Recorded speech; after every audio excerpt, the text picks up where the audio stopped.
नमस्कार, जय हिंद साथियों। मैं भोला भाई आप सभी का बहुत बहुत स्वागत है हमारे इस नए वीडियो में। साथियों, इस वीडियो में हम बात करेंगे औरंगजेब के कब्र को लेकर योगी आदित्यनाथ जी ने क्या कहा। साथियों, इस समय आप सभी लोग जानते हैं सोशल मीडिया पर औरंगजेब की चर्चा बहुत ज़्यादा हो रही है। जब से सभी लोग छावा फिल्म देखे हैं तब से औरंगजेब का जमकर विरोध किया जा रहा है और औरंगजेब के कब्र पर बुलडोजर एक्शन की मांग की जा रही है। साथियों कि वहां पर जो औरंगजेब का कब्र बना हुआ है महाराष्ट्र में औरंगाबाद में, वहां पर बुलडोजर से औरंगजेब का कब्र पूरी तरह से तहस नहस करके उसका नामो निशान मिटा दिया जाए।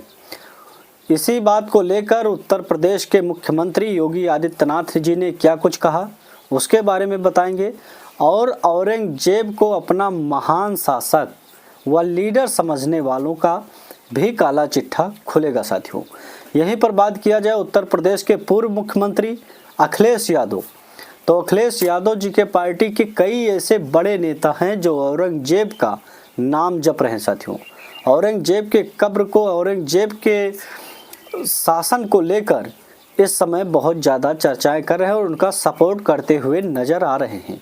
वही जो इस समय उत्तर प्रदेश के मुख्यमंत्री योगी आदित्यनाथ जी हैं, वो भी ऐसा बात बोल रहे हैं। वो अपने बयान में बता रहे हैं कि औरंगजेब एक क्रूर शासक था, यहाँ पर उसने बहुत ज़्यादा अत्याचार किया, उसका भारत से नामो निशान मिटना चाहिए, यानी बुलडोजर के द्वारा उसकी कब्र पूरी तरह से नष्ट कर देना चाहिए, ख़त्म कर देना चाहिए और उसका नामो निशान मिटा देना चाहिए। साथियों, और इस बात को लेकर उत्तर प्रदेश के जो पूर्व मुख्यमंत्री थे अखिलेश यादव, उनके पार्टी के कुछ बड़े नेता हैं, विधायक भी हैं, वो लोग औरंगजेब को महान शासक बताते हैं। साथियों, उन्हें अपना लीडर भी समझते हैं। आपको हम बयान में सुनाएंगे योगी आदित्यनाथ जी ने क्या कुछ कहा और अखिलेश यादव जी के पार्टी के कई ऐसे बड़े नेता हैं जो औरंगजेब के बारे में क्या सोचते हैं और क्या बोलते हैं। साथियों, अगर और एक मामला सोशल मीडिया पर बहुत ज़्यादा चल रहा है, आप सभी लोग जानते हैं, वक्फ बोर्ड को लेकर।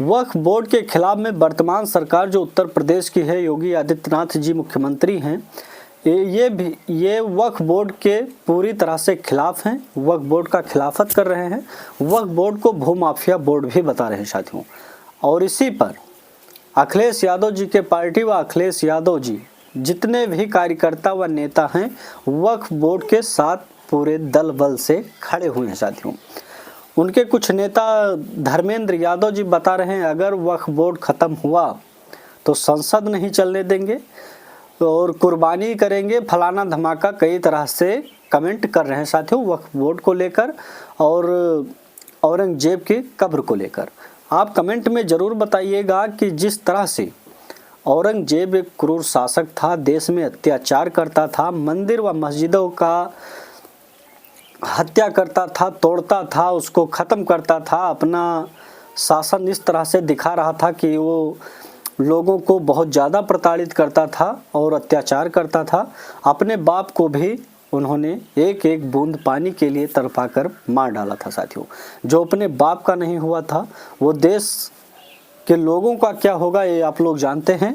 और जब छावा फिल्म निकली, इसमें लोग देखकर कि किस तरह से क्रूरता कर रहा था, किस तरह से हमारे देश पर अत्याचार कर रहा था, इसी बात को लेकर उसके नामो निशान को मिटाने की मांग की जाने लगी। साथियों, और आप सभी लोगों ने देखा होगा औरंगजेब के बाद को लेकर नागपुर में कितना बड़ा हिंसा हो गया। औरंगजेब को बहुत से लोग हैं देश में जो महान बताते हैं। साथियों, बहुत से लोग हैं जो अपना लीडर समझते हैं। आज के समय में औरंगजेब के कब्र को लेकर जो बेगुनाह थे उनका मकान तोड़ा जाने लगा, उनकी गाड़ियां जला दी गई, उनके ऊपर जानलेवा हमला किया गया। साथियों, आपने देखा होगा नागपुर में किस तरह से हिंसा भड़का, जिसमें कई पुलिसकर्मी भी घायल हो गए। सीधा प्रशासन के ऊपर जानलेवा हमला किया जाने लगा। साथियों, एक गुट निकलती है और कुछ धार्मिक नारे लगाती है, औरंगजेब का भी जिंदाबाद नारा लगाकर सीधा आक्रमण बोल देती है, जानलेवा हमला करने लगती है। साथियों, देश में इस तरह से महान बताने वाले व अपना बाप समझने वाले आज कई ऐसे नेता हैं, कई ऐसे समाज में लोग हैं जो औरंगजेब को लेकर लोगों की हत्या भी कर सकते हैं। साथियों, अगर आप गलत कमेंट करते हैं तो सावधान रहें। आपके आसपास में या कहीं भी कई दोगले शासक, कई दोगले लोग ऐसे होंगे जो औरंगजेब को अपना बाप समझते हैं, आपके ऊपर जानलेवा हमला भी कर सकते हैं। साथियों, इसी बात को लेकर योगी आदित्यनाथ जी ने भी पूरी तरह से साफ कर दिया है और नागपुर दंगा को लेकर जो महाराष्ट्र के मुख्यमंत्री फडणवीस जी हैं, उन्होंने भी क्लियर बता दिया है कि ना ही औरंगजेब बचेगा, ना औरंगजेब की कब्र बचेगी और ना ही औरंगजेब को मानने वाले इस देश में बचेंगे। साथियों, अगर जो औरंगजेब को अपना लीडर समझते हैं और उनके प्रशंसा के लिए, उनको महान बताने के लिए रोड पर प्रदर्शन करते हैं, तो उनको भी इसी तरह से दफना दिया जाएगा और उनका भी भारत से नामो निशान मिटा दिया जाएगा। साथियों, आप कमेंट में ज़रूर बताइए, जिस तरह से हिंदू संगठन के लोग व सनातन के लोग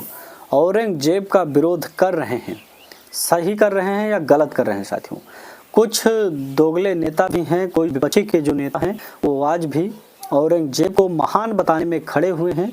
लगातार इस समय सोशल मीडिया पर डिबेट चल रहा है, आप सभी लोग देख रहे होंगे।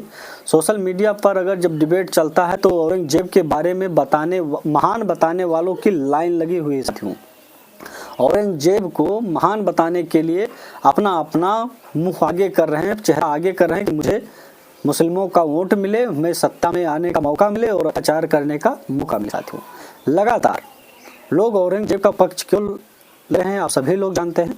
कुछ चंद वोटों के लिए, अपना सत्ता में आने के लिए इस समय औरंगजेब को भी महान बताने में मजबूर हैं। साथियों, आप सभी लोग जानते हैं औरंगजेब का जब फिल्म में इतिहास दिखाया गया तो लोगों के आंखों से आंसू भी निकलने लगे कि किस तरह से हमारे देश पर, हमारे देश के बच्चों पर अत्याचार करता था।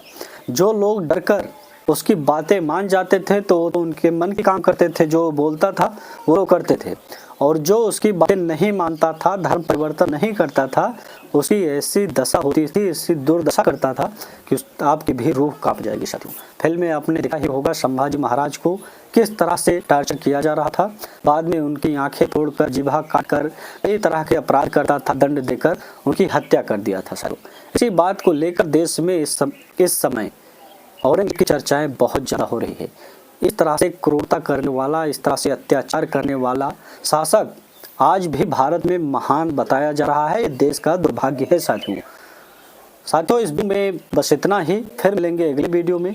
जय हिंद, जय भारत, जय श्री राम।